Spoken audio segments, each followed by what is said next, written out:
Hey everybody, Jochen Heiden here, and I'm back with Lodrik versus Heiden campaign. This is the February 3rd, 1942, turn 49 combat replay and my analysis. So for this turn, we're still kind of waiting with bated breath around Luganville to see if the Kido Butai sticks around and goes away. I have no idea what they're going to do. We also have that missing troop convoy out there near Bouganville that we don't know where it's at. I'd love to know where that's at. And then we also have another big attack plan for Kukong this turn. So I'm hoping that goes well. So let's watch it together and see how this pans out. And here we are, the 3rd of February, 1942. Man, I'm so, I'm nervous, man. I always get nervous when I run Lodrik turns. All right, Semarang, he just captured that. It just this is just so active right now, and there's so much at stake. I get nervous every single time I watch a replay. So you're hearing my reaction live as I'm watching it. First time. Where are the subs at? Come on, come on, come on, come on. Ah, Mark 14. Mark 14. He's got patrol boats all over the place, doesn't he? Well, at least we hit it, right? We put a dent in the hull. So Swordfish fires 2 torpedoes at the Horatio Maru. Hit, no detonation. The Mark 14 special. At least we hit it. Okay, Pickerel looks like it's intercepted or something here near Morotai by a Japanese patrol boat. We're in deep water though, so these PBs don't do particularly well out there. And this is a straight ASW attack. So he's got patrol boats just out here. That's just really kind of random to me to have a ASW group this far out away from the shoreline, these patrol boats. But hey, you know what? He's pinning us down, so it can't be that bad, right? I'm waiting for his subs to make their appearance. I know they will. They've been so good this campaign for him. There we go. Come on, survive it, survive it, survive it. Oh, good.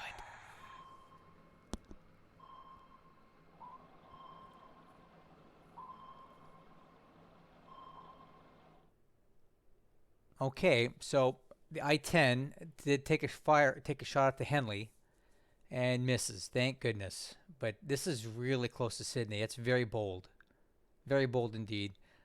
Um, Fortunately, we had enough escort in this that we protected whatever was on this AP, and the guy went for a destroyer, which are way harder to hit than these. So maybe the strategy of just tripling up, quadrupling up the escort is the way to do it.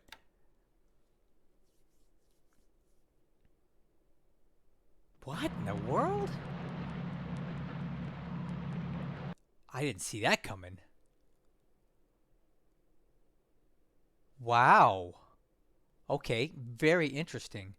So he just unloaded troops at Funafuti. Very interesting. I like this move. We'll talk about it later, but I think this is smart. This is very smart for him. Okay, and another one. He's really going for these. Okay. Hmm. Interesting move. I like that. I didn't see that coming at all.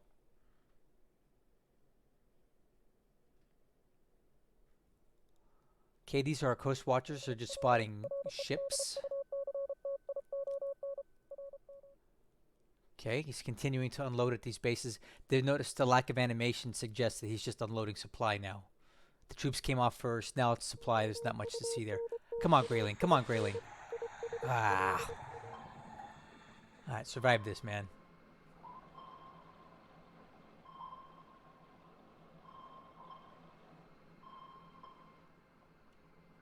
Alright, so Grayling took a shot at this patrol boat out here near Ominato.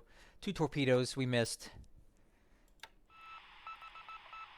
Okay, that's us. That's us.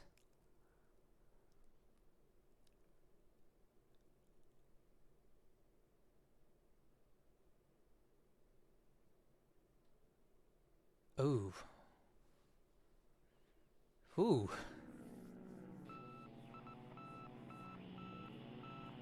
A lot of spotting activity.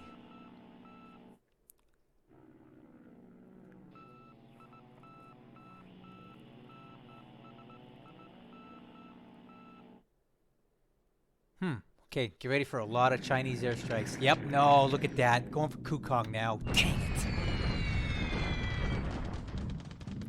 Okay, I was hoping he would shift to the unit to the north, but nope, he's going to send everything he's got towards Kukong now, and it's going to just hurt us.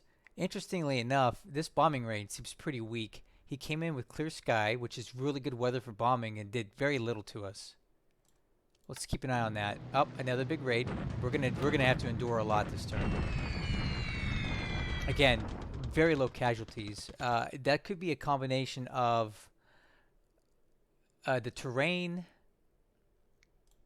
the fortification we have here. It seems to be helping us out. Yeah, he's just sending everything he's got here. He may be disrupting us, but he's definitely not going to hurt us like this.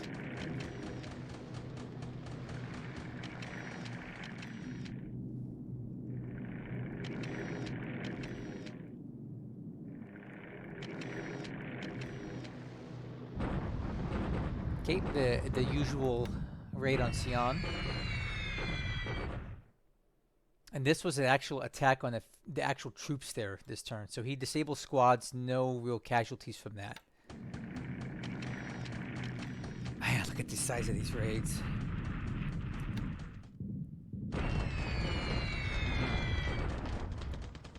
Okay, I don't know why he's not doing any real damage to us here. It's got to be the altitude. Okay, a much larger raid on Xi'an now. And again, he's attacking the troops, not the base. Okay, disables a bunch of squads.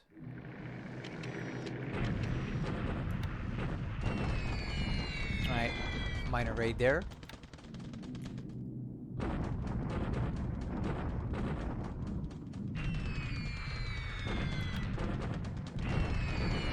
Oh, we got one. Hey, we shot one down. Boy, he's just sending everything. Okay, so Xi'an and Kukong appear to be his primary focus this turn. Now he's scouting Baton. That makes sense because he's getting ready to come in there. Okay, now these are our daily raids here at Luganville. We don't really do much. We're just keeping him disrupted with these. Almost nothing there. Okay, B-17's coming in at Kukong, and we're facing quite a bit of opposition this time. Let's watch this closely and see how we do with it. These B-17s have been shooting down a lot of Japanese planes lately. And all 10 get through. Clear skies for us, which is possibly good.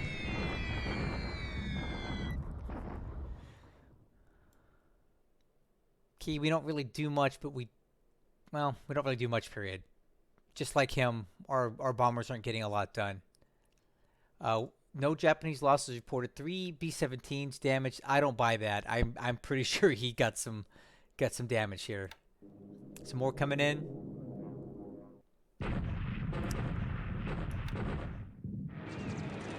I think we're shooting down some bad guys here. Oh, they want some more? They want some more? Come on, get some more.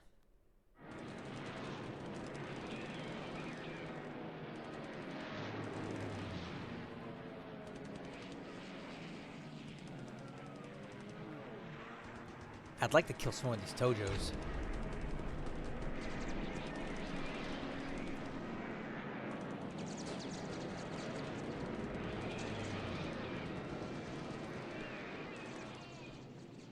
Okay. Spins away on fire. I hope that's true.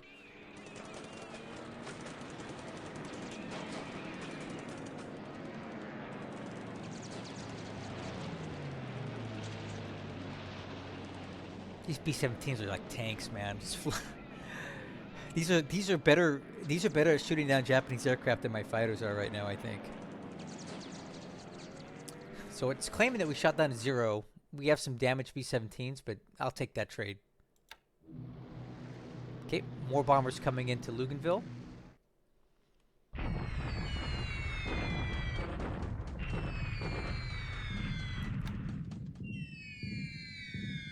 Not really accomplishing a whole lot with that.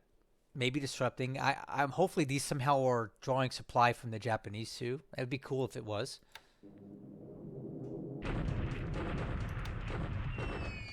Okay, we're disabling stuff. I mean that's something.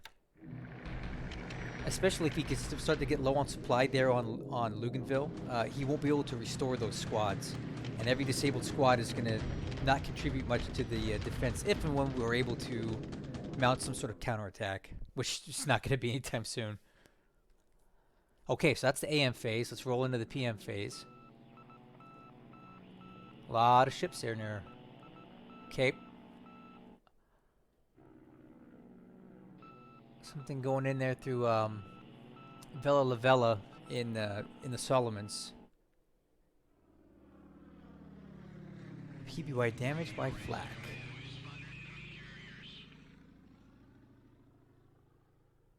Okay, PM strikes coming up.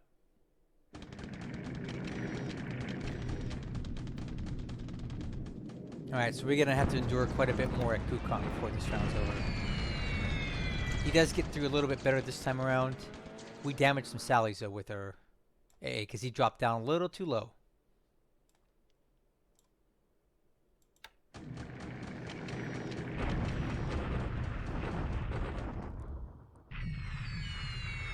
Alright, now he's targeting these troops that are retreating from Changsha area.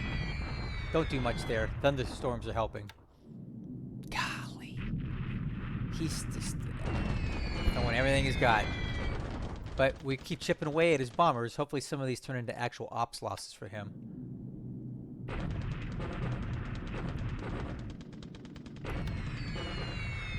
Sure wish I had all these planes he's got.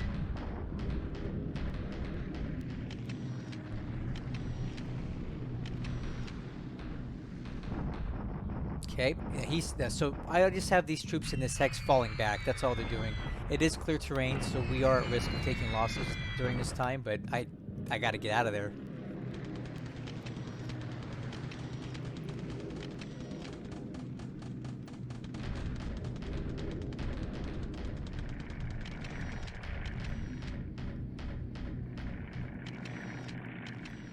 Okay, that's it for the air phase. Let's see if we have any more sub activity.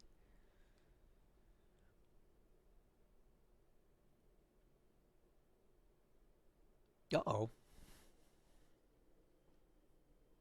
That's not good. Okay. Some more there.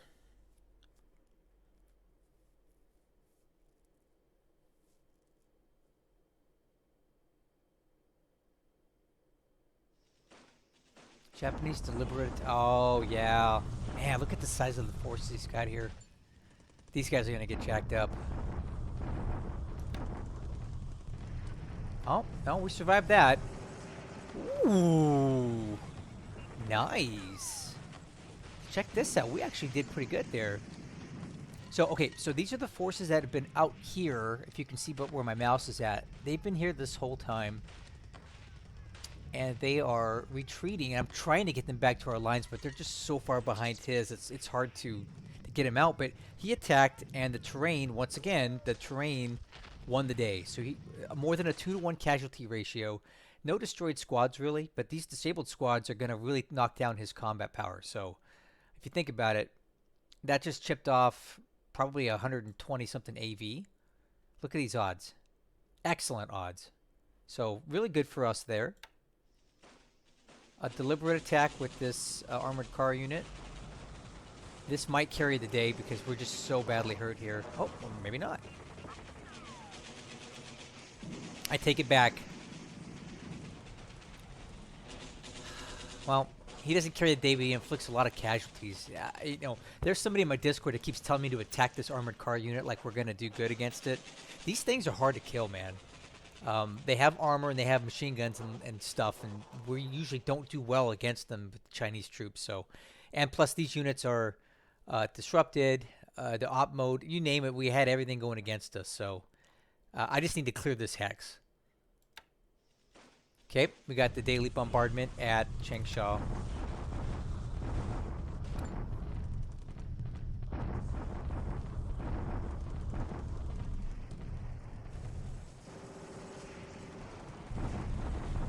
wish there was a way to get through this even faster.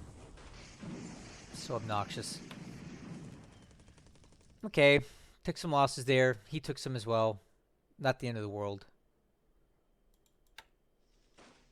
Okay, he's attacking Tejupo on Java. This is going to be a slam dunk for him. So a division and 2 infantry regiments and some light units here.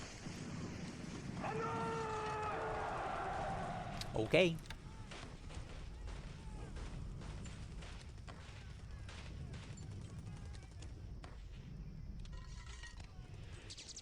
Okay, and there he goes. He's got that in the Ellis Islands. All he needed was a very small unit. These little independent SNLF companies are more than enough to take an undefended island. And you know what? I'm really surprised about this because I never even gave those any thought. All right, back to Java. This should be a slam dunk for him. Completely expected outcome. So we lose those 2 units, which were decimated earlier from Serbia. All right, here we go. Can we do it? Please, for the... Oh my gosh.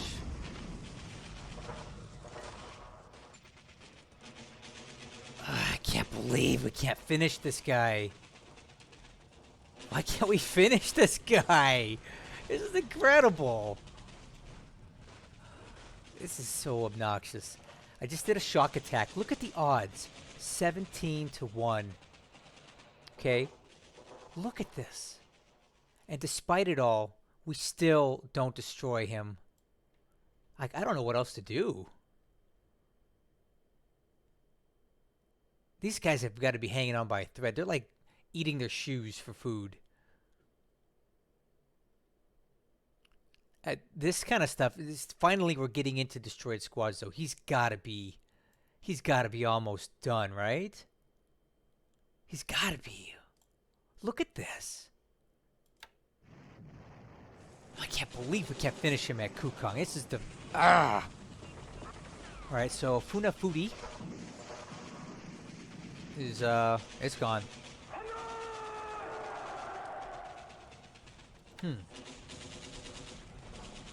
Really interesting choice there.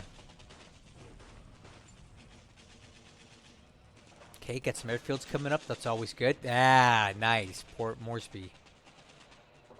Port Moresby, size 4 airfield. We're getting there. One more of those and we're going to be ready to start operating big bombers out of there.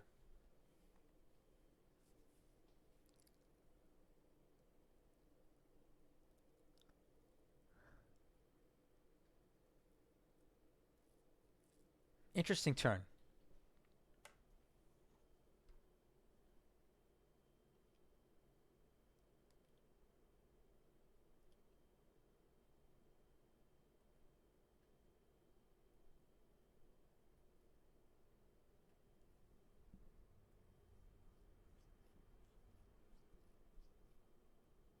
Okay, got a couple new ships coming in here. Ooh, a new AM. Hopefully those are the ones long range. We'll take a look at that. Auckland. All right, let's analyze this. All right. All right.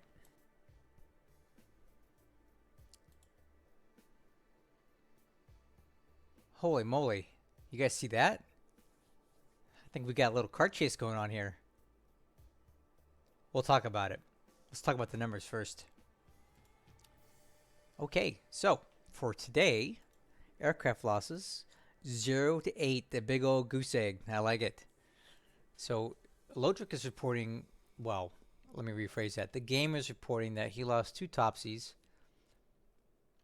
2 zeros. That's our B-17s chipping away at these guys. A Teresa, an Ida, a Sally, and a Betty. So 8 to 0. Mostly ops losses for him, but 1 is claimed shot down, probably from our B-17s. Awesome.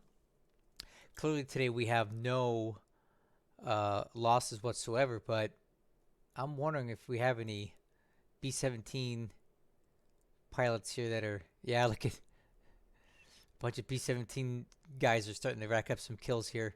They're doing just as good as the Dutch as the Dutch Air Force ever did, so that's pretty funny. Yeah, so we're slowly gaining on him on the aircraft loss points. So Like I mentioned in the last video, 2 to 1. I was trying to avoid that at all costs, and it looks like we're well on our way to preventing that. Lost points. They ticked up a bit for the Japanese this turn. Ours went up too, of course, but his count for more. Allied ship sunk last turn. Nothing. And no Japanese ships are reported sunk. So, there you go. Still only showing 49, but I believe it's 55. Something a little bit more than that. All right, get a good look here. We're holding the points more or less steady here. He's about, I don't know, what is that? 1,600 points ahead, but holding steady. We did gain a bit of base points with the upgrades that we got to our bases last turn, so that helped us, plus the lost points here and the aircraft points there. Let's take a look at the SIGINT, see if there's anything worthwhile there. Roy Namur, that's out there near Kwajalein. Bunch of units located at Singapore. Okay. Something at Babel.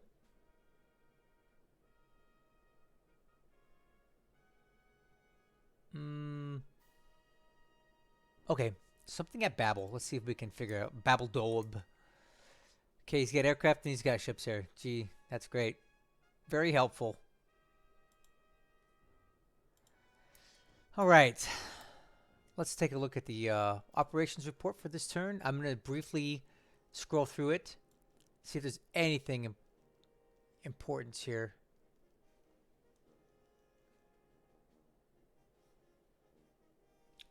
Got some sub sightings at Port Moresby.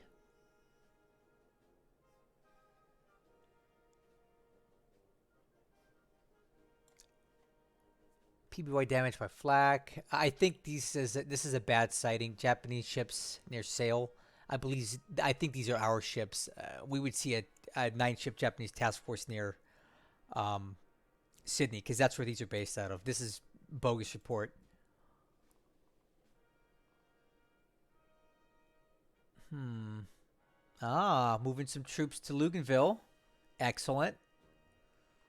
This ship here, the Stanmore, is actually on its way to Cape Town. I don't know. It was actually doing okay last I checked on. I'm not sure what's going on there.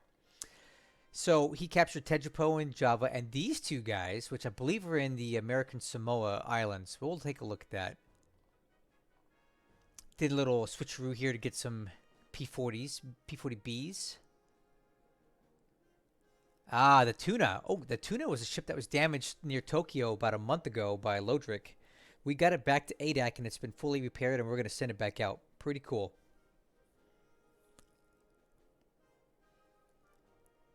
All right, we get a couple AMs at Auckland that we'll take a look at, and a couple other ships. So that's the ops report. Take a look at the combat report here. See if there's usually some good stuff that you don't see in the action is up in here. Kind of taking a look to see if there's any like minesweeping operations. It doesn't look like there is. Okay, let's talk about the turn. As always, we'll start in China. So nothing new to report up north. We actually won a battle down here in the south, shockingly. I can't believe that. So we're going to continue heading into this hex. Hopefully we can get there soon enough. That stupid armored car unit that everybody says are easy to kill are killing us in this hex, but that's fine. We did hold. And of course in Kukong, once again, we just can't seem to close the deal on Lodrik's troops here. It's so frustrating to me that we can't seem to finish him off. And the shock attack did nothing. 17-1 odds, right? And we still couldn't carry the day. I don't know what else to do. It's been so frustrating. We are finally getting into destroying squads here, which is great, but like at what cost? We're losing a lot of guys doing this, and it's just getting really frustrating to me that we can't, with these odds. We should just literally like walk over him. We should be using Japanese troops for like carpets right now, because the disparity of force is so extreme, but it's just not working out. I mean, I don't know how to close the deal on this. He will definitely be in this hex before I can kill these guys. It's a guarantee. So, you know, it is what it is. We've tried and we failed at Kukong. There's nothing else I can really do here to make this happen. He's holding on with shoestrings, but we still can't kill him. So, it is what it is. I expect this unit to be in there uh, within a turn or two. And then once that's done, the hex side's open, and that's the end of it.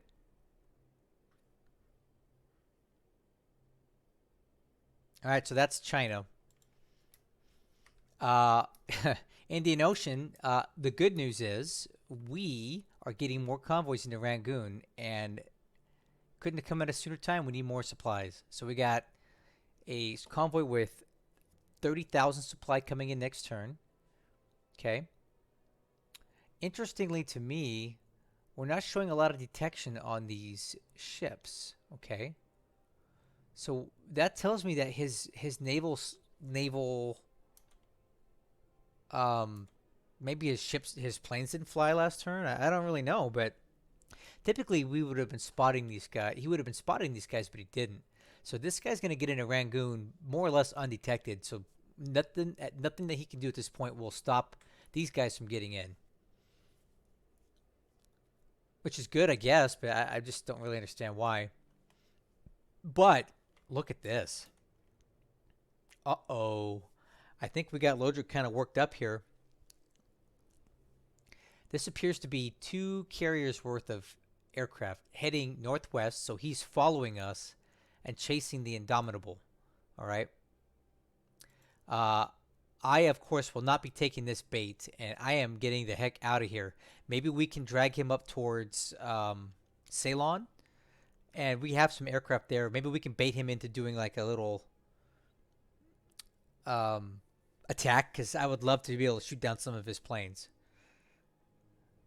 But I don't know. I don't know how far he wants to pursue us, so we just need to keep moving and get out of there. I may full speed these guys away because he's probably going to do the same thing, because he got from Singapore to here 14 hexes in a single turn. All right. So he full sped to here.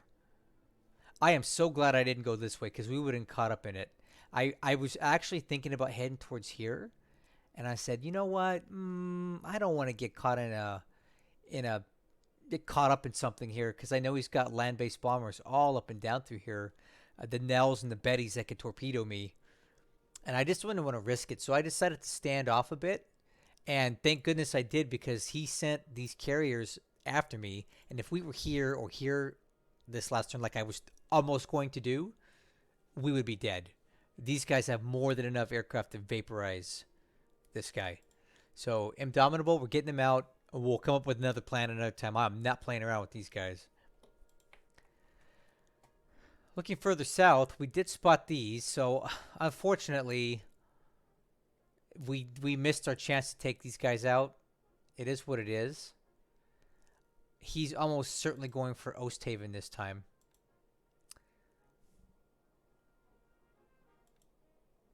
And there's nothing I can really do about it, so. Oh well, right? What I would love is if he would drive through these mines here, but I think these mines are so well known to him at this point that he could pass right through this hex and it won't do anything. And this here, this task force, is almost certainly going to be in. Oh, wow. Look at that. Interesting. Well, this is probably a mine-sweeping task force to come clear this hex here.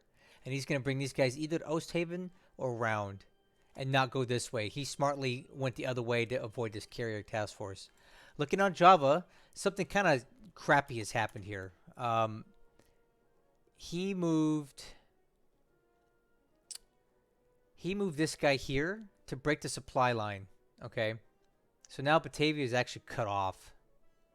That was actually really smart. Really smart move, because now we don't have enough supply in Batavia. This guy's blocking the supply lines. If you look at this, he's got them both locked down. So we can't get supply to Batavia now.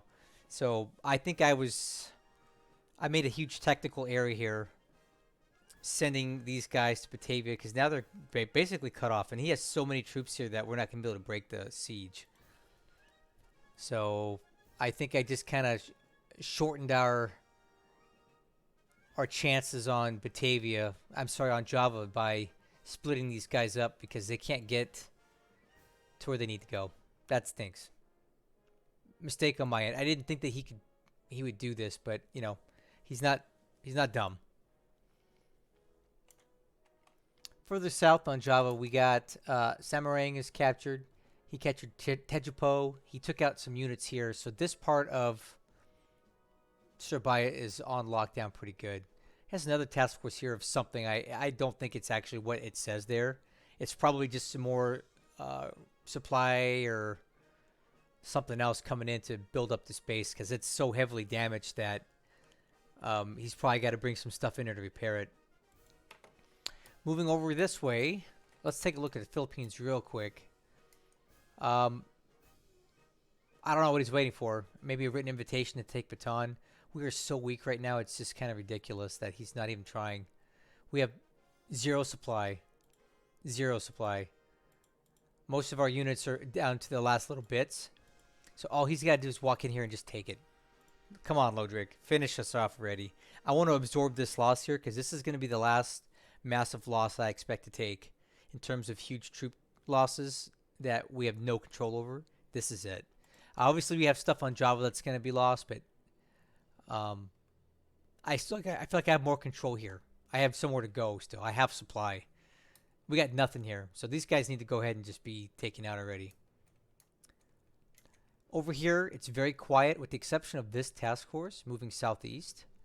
I kind of want to see if we can make something happen here because I'm hoping he's going to come drive through this way. I don't see any aircraft detected here, so hopefully we can fire up the old Buffaloes and the Dutch 139s and do a little something to this guys as they pass through.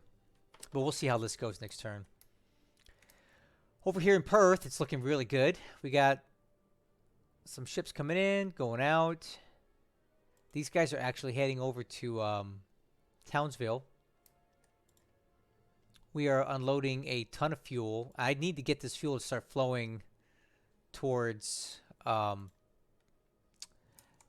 Sydney and Melbourne. It's been a bit of a struggle, actually. We're unloading a lot of fuel, but it's not actually moving. And I know that it would, because if you look at this, watch. Let's hit Perth. See these little dots? Here, hold on. It slows down quite a bit. These dots show you how far your supply can get from the destination hex. So our supply from Darwin can get all the way to Sydney, and it can also get all the way to Melbourne, but it's just not. Our fuel is not flowing as fast as I would like it to. Given the distance between Perth and Sydney, it would take about a week to move stuff, but it's been 3 weeks since we've had fuel in Perth, and it's not moving. I think part of the reason is this. If you look at the fuel requested, typically a base wants to stock 3 times the fuel requested. And what causes the fuel requested to go up are ships that are in port or ships that are like scheduled to come here. So all of the task forces that I have coming to Perth from like Cape Town raise this fuel requested requirement, which means that the base automatically attempts to stockpile, in this case, 27,000 fuel. Now that we have more than that, excess fuel will go to where it's needed, and it needs to go to Sydney because that's where we need it. So I'm hoping to see this number drop dramatically in the next few turns because we really need to fuel on the other side of Australia, not here. Over here, we had a sub right near Sydney pick up this task force. So I'm going to go ahead and show you guys a little something here. This is the task force that he intercepted. Look what's on it. Yeah. So he only picked up a few of the escorts and one of the APs, but look what we got on here. We have this 193rd Tank Regiment, which part of this is already on Nemea, on Luganville, and this here is part of the 161st Infantry Regiment, which I'm moving to Nemea to eventually try to get into Luganville. But thank goodness he didn't hit one of these with a torpedo because we would have lost a lot of stuff. The Etolin, for example, has tanks on board, right? And these guys are a bit irreplaceable right now, if you will. So I really don't want to lose any of these because of these tanks that we were able to hold off at Luganville. So I don't want to lose those. But I think we're clear the subs for now. We have a ton of escort on here. And I'm going to load even more escort onto these as soon as we get closer to Nemea. I'm going to go ahead and send out more destroyers to intercept these guys to help bring them in. Okay. So our situation at Luganville has improved very, very much. So his carriers are no longer spotted for the time being. We have these guys spotted moving southwest. They very well could be reinforcements for Luganville, but at the moment they're unescorted. We have these guys, which I don't know what they are. We have a couple task forces in Rabal, and I think one of these is probably his carriers. The one that says enemy unit 6. My guess is those are his carriers. But they easily could have also gone the truck. We don't know. We don't have good eyes on where his carriers are at right now. I'll tell you where they're not at. They're not over here at Luganville. So I'm going to take this time. We actually stood down our aircraft this last turn, and we got a PBY that's fixed up that we can actually send back to recombine at Nemea, which is great. Okay. We need to still fix this guy up because I want to move him off. And if you look here, we made big gains on repairing our aircraft last turn. And the reason is I lowered the stacking level by standing these guys down, so we're no longer in the red. And our repair engineers were able to actually restore all of these aircraft. So this is really awesome for us. So by probably within the next turn, we're going to have almost all of these P-40 squadrons back up and running. So we'll be ready for the next attack when it comes in. I don't need a ton of P-40s to defend this from this Kido Butai fragment. He can't bring enough fighters out here to overwhelm these guys now. So we're going to take this opportunity while we have a lull in the action to actually build up Luganville some more. So we're well on our way to expanding the airfield, and we're well on our way to expanding the fortification. I'm going to do these guys concurrently because I need both. Once I get to size 2 forts, I'll probably shut that down and focus on the airfield. Because once I have a size 2 airfield, I can start dumping a ton of fighters in here, like 100. And he'll never take it again. So we have more than enough fighters in the area. It just don't have the airfield capacity to handle them. See, size 1 base can only handle 50 fighters. But we're working on it. We have a few days here to work on this. And also, if you look at our numbers at Luganville for troops, we're coming up. Our AV has increased a bit from the last turn. So this tank fragment is coming back. We now have a pretty nice contingent of the 8th Marines Regiment on Luganville with more coming every turn. We even get some guns in here, right? So that's really cool for me that we're getting some of these extra Marines on the actual island. So if we keep up our airlift from Nemea, we're using aircraft to land these Marines here. Once we get about 150 AV onto Luganville, I'll feel a lot more comfortable holding it for a while. So Luganville's safe for the time being. Lodrik's stuck here. His guys are going to have to start eating bamboo and beach sand or raw fish or something off the beach because I'm almost certain these guys are about out of supply. But unfortunately, there's a lot of them, so it's not going to be an easy matter ejecting them from the island. It's going to take a while. Let's take a look at this. This was surprising to me. I didn't see this coming, okay? To be honest with you, I never gave these islands any thought. I was looking at them and like, okay, size 1 port, no air capacity at all. Okay, so in order to operate here, you would need to move like a seaplane tender here, which that might be his intent, because you're not going to build up the airfield not easily. See how the air capacity is 0? It would take him forever, especially with the way Japanese engineers work. It would take him forever to build us up into a air base that he could launch his bombers from. But no, I take it back. It's impossible. He's not going to do it. So why did he even bother taking these? I don't really understand why. If anybody has a good theory as to why you think he took these islands, by all means be my guest. But other than restricting some of the sea lanes through here eventually, maybe, I don't see the point. He's starting to get pretty far away from his supply lines, right? Rabal, truck. This is starting to get kind of far out there. And I don't know if these are actually things he can hold on to for a while. So I'm questioning the logic of this. I'm wondering if those APs that I saw over here near Bouganville 2 or 3 turns ago actually ended up here at Ellis Island. It very well could have been. Why they did that, I have no idea. So, you know what? Congratulations, Lodrik. You now own what I believe to be the Samoa Islands, right? Isn't it? American Samoa? Oh, no. American Samoa is over here. I apologize. I don't know what these are, but they're his now, and we'll see what he does with them. I'll tell you this right now. I'll give away a little OPSEC. I have no intention of sending anything over there anytime soon. So, Lodrik, they're all yours, buddy. Enjoy. Maybe he had some troops that wanted a beach getaway, a nice tropical island getaway. Well, he found a great spot for him. Okay, let's see. Is there anything else I could talk about in this turn here? Well, Wake Island's getting kind of spicy again. This is the slowest unloading ship I've ever seen, and it's painfully slow. We've been almost a week out here unloading supplies, but fine with me, though, because we're keeping Wake alive.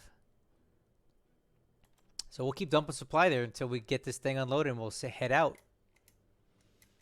These are the guys that left the islands. Where we at? Philippines, right? They're almost back to ADAC, and then I'll send them back to the United States or something else. Let's see, anything else? Oh, we'll take one last gander at the Killers of Cagayan, making their way towards Surigao.